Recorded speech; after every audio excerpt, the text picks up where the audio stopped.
লোকালয় থেকে হরিণ উদ্ধার হলো। মঙ্গলবার বিকেলে ফালাকাটা ব্লকের জটেশ্বর ২ নম্বর গ্রাম পঞ্চায়েতের মুজনাই এলাকায় চলে আসে একটি বার্কিং ডিয়ার। হরিণ ধরতে স্থানীয় বাসিন্দারা ছোটাছুটি শুরু করে।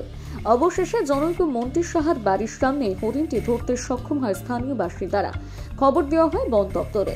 এরপরে দলগাঁও রেঞ্জের বনকর্মীরা ঘটনাস্থলে গিয়ে হরিণটিকে উদ্ধার করে নিজেদের হেফাজতে নেয়।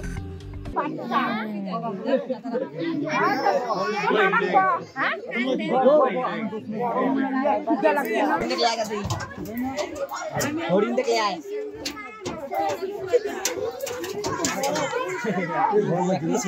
ভয় পেয়েছে না সেই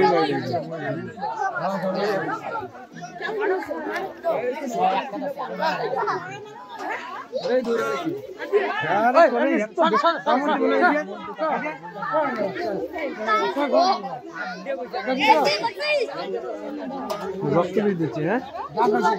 হ্যাঁ কেন বাড়ি দৌড়েছে না বাড়ি